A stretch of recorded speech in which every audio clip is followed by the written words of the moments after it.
Most of the times, people celebrate New Year with friends, family, outing, partying, loads of different stuff, but not us. We are here to really set the tone on the very first day of this beautiful year. And the best way to do so is by understanding the very fundamental truth of how to deal with people. Welcome to episode number 70. Today is a very special day, and we are just going to continue working more and more towards mastering the number one skill in this planet by learning quite a number of interesting frameworks today. While reflecting on the entire year that went by, I'm sure we do it at some level or the other. How did the year went by? What are we expectations and rituals and everything for the upcoming year? And somewhere I always feel that the power of resolutions, it's a collective positive feedback and reinforcement, accountability as well. And we can talk about doing it, not believing in it, or not making them and breaking them, and all those things. What we cannot ignore is the truth that we have people involved around us. Think about it. Friends, family, colleagues, relatives. It's a never ending thing, even strangers that we meet. So while growing up, I always used to have these little weird thoughts that we go out from our house, we take the bus, and every time it's a new bus. It's a new bus conductor. The people inside the bus are all new, especially in India, where the population is huge. Wherever it is that you go, every single time, there are mostly and majorly new people, except for our workplace where the security guard might be the same colleagues, the same seniors, the same juniors, the same departmental members. Especially as a leader, you get to see the same faces over and over again that you feel like, okay, that's my normal circle that I have created in my life. And it's only these people that I have to worry about, I have to deal with. But what if I told you that's not the case? The way you deal with the grocery seller whenever you want to buy something, the way you deal with someone who delivers food to your house, the way you deal with talking to any customer executive whenever you're trying to buy a new product. And I always used to feel, what if I meet the same person again? What if I get to experience that interaction again? Will they remember me? Now, being a part of the Satya Sai Seva organization just opens up those doors also. There are people whom we meet after 5 years, 6 years, 8 years, 10 years. And it feels amazing when they remember me. And let's face it, we do feel good when they remember us, isn't it? They remember our names, they remember the way we spoke to them, the way we made them feel. So in today's episode, we are going to decode all of that in the form of frameworks. Because I'm planning a series of lives today, which I thought I will be doing for the last 3 to 5 days. I've been very irregular, but today I want to just complete that circle of all the things that I wanted to share with you right on before the first day of a fresh year. I'm going to be doing these lives short to the point, 15 to 20 minutes max, because we can do multiple episodes. We can keep that entire thing on a high also. And then from tomorrow, the routine and everything gets aligned. So let's do it one step at a time. Okay. There are three kinds of people in this world that you need to think about broadly. The first kinds are if you keep yourself as the center and you draw a circle around you, a first circle, and then a slightly bigger circle that encapsulates the smaller circle as well as you, and then the biggest circle, which encapsulates the medium circle, inner circle, and then you. So the first circle are what I like to call is the inner circle. And again, these are not my frameworks. I've learned this from Robin Sharma through one of his numerous frameworks that he teaches through his books and trainings. The inner circle are the people whom you like talking to. Now, I don't want to include the family relationships and all those things. No, I'm taking a very, very uh, abstract approach here. You just like talking to them and they like talking to you. There are no explanations here. There are no relations here. There are no reasons and uh, all those things of justification and all that. Nothing of this sort. You just like talking to them. That's it. Now, the same people could be your friends, your family, your colleagues, your juniors, or seniors. It really doesn't matter. But you just like talking to them. That's it. Now, I'm sure you are able to come up with such names. For me, those are a very, very genuine set of friends that I have met online, spanned across different parts of the planet. I just love talking to them.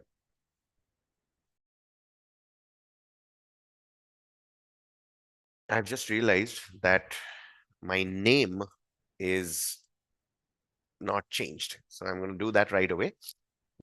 That's the first kind of people, and then they form your inner circle. It's like literally when you're in trouble, you can call them up. You can talk to them. You can share things with them. You know that they will never judge you. They're only there to help you and support you. That's your inner circle. The next circle are the people whom I like to call them as the neutral zone. The inner circle, I like to call them as the high zone people. High zone, because the more you spend time with them, the more amazing you feel. The neutral zone are the people whom you necessarily do not like them, but they are a part of your life and you have to talk to them. You wouldn't want them to go away, but it's okay. It's not like you'd like to talk to them all throughout. Now, this could be relatives that you like or don't like, people you don't speak to that often, but maybe meet once in a year or once every 5 or 6 years or whatever. It could be the colleagues, interdepartmental or whatever it is. It could even be the people who are important in your life, like a boss who might fire you or something.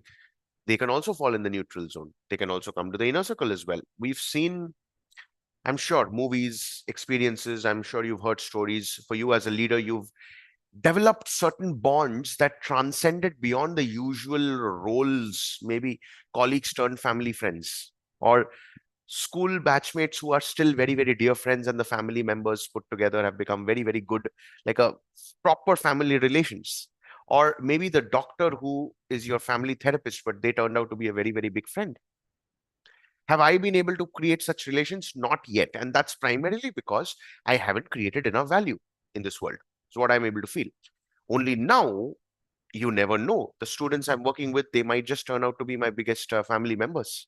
And that's the intention, obviously. The community that I'm building, you all as followers and subscribers, I really want to personally know every single one of you so that you all, I can have more and more inner circle members, the high circle members.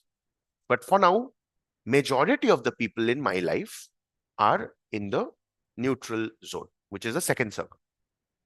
Inner circle, a very, very chosen set of friends, and Yogeshwari. That's my inner circle with whom I can literally talk about anything and everything without having any form of fear whatsoever. And then there is the final circle. And this circle involves the people you don't like at all, and yet somehow they know you. I like to call them as the low circle or even just acquaintances.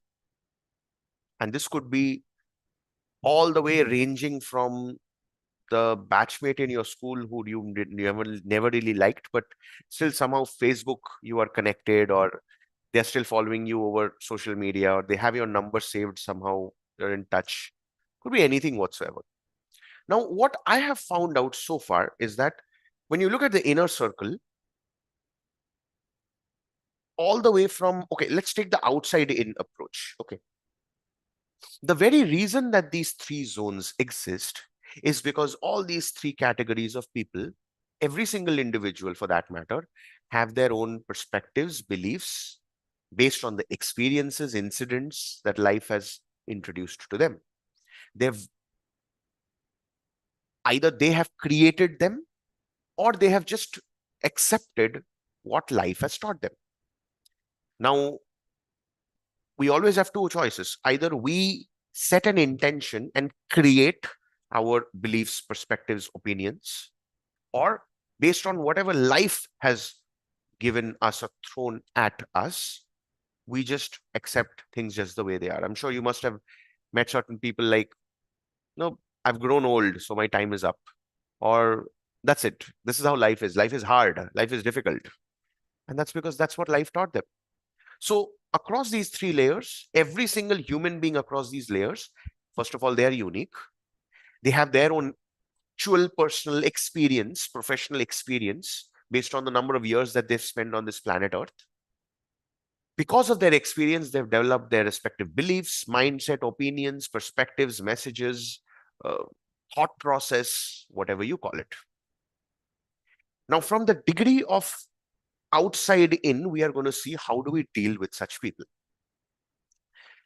I'm going to give you the frameworks that has worked magically for me, and you can actually copy and paste and replicate them. If you do so, I can promise you 2026 onwards, your life will never be the same, and it's just going to continue to grow more and more. The outside, the third circle, which is the low circle category, I personally tend to avoid them. Avoid as in, usually I don't even have their numbers saved in my phone.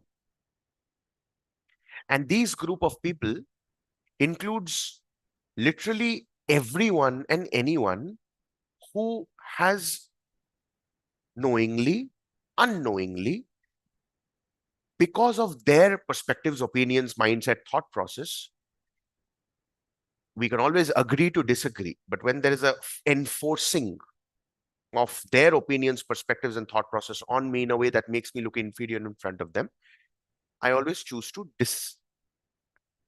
even use the word flush before. I used to use it before. It's like I would just write down every year I sit down for that activity. Only from this year I stopped it because contacts and everything. You never know when people will have a change in heart and they'll change and they'll want to reach out to you. So I've stopped burning the bridges. But however, I've kept them in the low circle category, as in a way that I used to write people's names on a list of paper, uh, crumble it down, and while sitting for my number two, nature's call, I would put that sheet on the pot, sit on the pot, excrete my feces on that sheet, and then flush them. And I would do so after deleting their entire contact details and blocking them left, right, and center. Now, this category comes down with two people, three kinds of people under this category.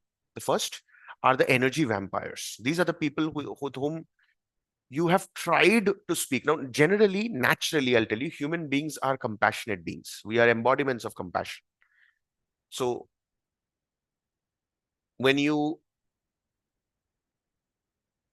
whenever you speak to anyone for the first time, the first instinct is, okay, I want to open up if that person is opening up. I want to trust them. I want to believe them. I want to really uh, earn their respect as well as give them that respect. But energy vampires are beings where certain point of time you feel like, oh, I mean, I'm just not liking what is going on, and I feel some kind of a constriction in my body and my mind. Now, these are the people that definitely deserves to be on the flush list. And again, you don't owe anybody any explanation. Yogeshwari is someone who believes that such people deserves a closure. I don't believe in such closures. In fact, in 2025, I remember I thought this person would be a friend, but she took she mistook, or probably we had different definitions of friendship, and I didn't want to sit down with her and discuss it out or talk it out. I just blocked, deleted out. Okay, I don't even want them to be a part of my low circle as well. So that's the first kind, energy vampires. Delete them, remove them. You don't want them as a part of your life. They'll only bring you down. The second group of people are the ones with who don't really have that kind of a connection with you in which they want to know more about you or anything, but whenever you meet, it's all good. So for me, that would be my cousins. I don't speak, I'm talking about cousins from both the sides. My dad's side, so my dad's side, majority, all my cousins are way elder to me. At least it starts all the way from 2 years elder to me to all the way to 20 years elder to me as well. And then my mom's side cousins are the ones whom I personally decide to stay away. Because they form under the energy vampires category. Now, these are the people whom, my cousins, whenever we meet, we have a formal hi, hello. How is everything going? What are you doing right now? How are things going on? They don't have a direct connection with us. They have a connection with my parents. So whenever they come to see my parents, they come to see me as well. Like they get to see me as well. But they don't necessarily keep in touch with me. So I don't have anything against them. It's just that they're in my low category and I wouldn't even reach out to them as well. So I keep them away. So that's the second kind of people. The third kind of low circle people are the ones whom we get to meet every once in a while, and it's always good to talk to for a brief period of time. So I've already told you I'm a part of over 70 communities right now.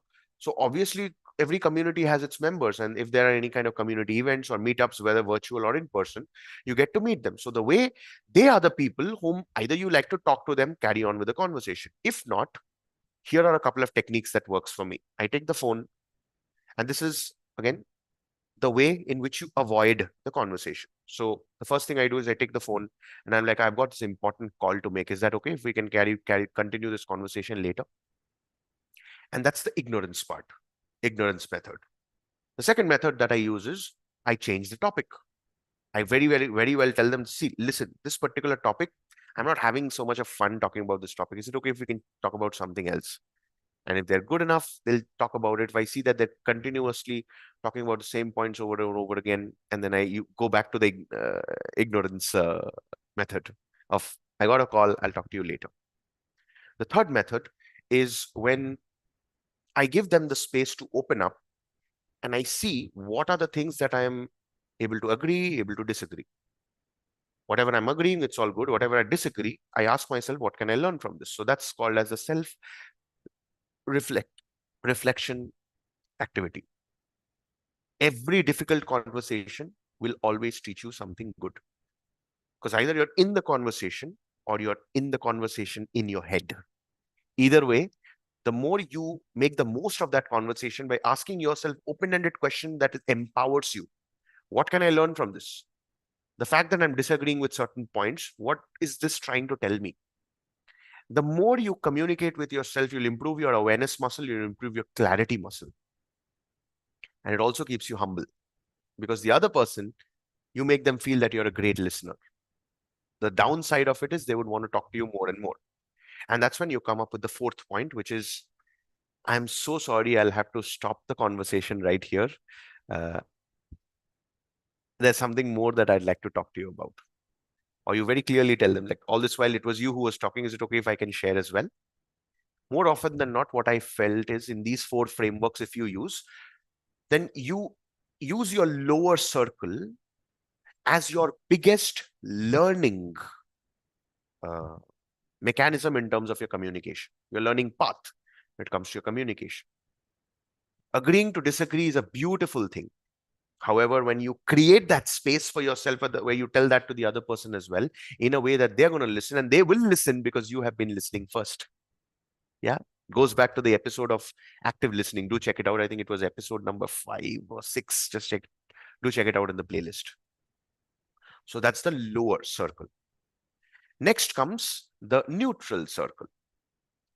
Neutral circle for me is where I just have to ask open-ended questions based on what is it that I would like to learn from that conversation. So whenever I meet my cousins, I just ask them, can you give me a little brief about how your life has been? What did you study? What were your jobs?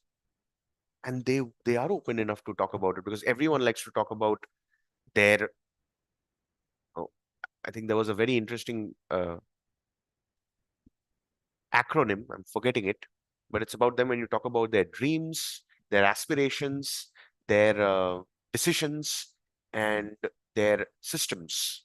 So it's, I think the acronym comes down to DADS, I guess. Yeah, yeah, isn't it? Yeah. So when you when you ask about all these things to them, they will give you such information, and then again you can decipher it and ask them more questions about it. The conversation becomes so pure because it's about them. And you turn a neutral conversation, and they can soon turn out to be your inner circle also, if you feel that they're the right fit. It's crazy. It feels really magical. Now, there are often times as a part of the neutral circle also, which necessarily is not something that you'd be interested in talking to, because you will realize that depending on your habits and your growth and whatever it is, I'll tell you with my example. My neutral zone mainly involves my family and relatives. Okay. Now, I am heavily into learning. In fact, how much ever I used to read and learn when I was in school and college, multiply it by 10. That's the amount of time when I'm learning and now implementing as well. Whatever I'm reading is what I'm sharing every single day in life. And that's becoming my identity. That's becoming my brand. That's becoming my core. Now, they will not understand it because they don't even do it. They haven't read as much as I have. They haven't, they certainly don't come live every single day just like I do. So you have to not let your ego take over. And that's a good check, good thing to always keep an eye on as well. All the more why Yogeshwari and I connect so well with each other, because we hold each other accountable. Whenever I feel that her ego goes up, I sit down with her and I tell her, she understands. Same thing happens to me. I accept as well. Ego, you cannot just keep a check on yourself. You have to hold someone accountable to keep a check on you. So neutral people are the ones who helps you do so, because when you give that time to them, there's so much you can learn from where they stand. And at the same time, the conversation turns out to be too good as well. Who knows, they might get inspired by you, and they might just would love to come to your team as well, and that's when they become the inner circle. However, there are numerous situations when, yes, they are neutral people, and then there is a certain point of time when, again, they might turn into the low circle, where they try to stamp their authority and stuff on you. And that's when you have to be a little stricter compared to the lower circle, which means you have to draw a stronger boundary. And the way that I'd like to do so is by being very, very firm. And the framework that I use is called as saying no and a boundary framework, which means I turn my expressions a little serious. People usually know that I'm smiling and I'm happy and everything. I just tell them that, see, is there, like, there's something that's just bothering me inside. If it's okay for you, can I share it? If that's okay. Now, this is me setting the context. When you set the context, the other person understands, and then you set some more context that, no, it's something that I, even if I don't say, it's fine, but it's something that just, something inside is just telling me to tell it out. So I just wanted to express that and want to know your thoughts on it. Is that okay? So I'm setting some more context. And then I tell them the exact thing as it is.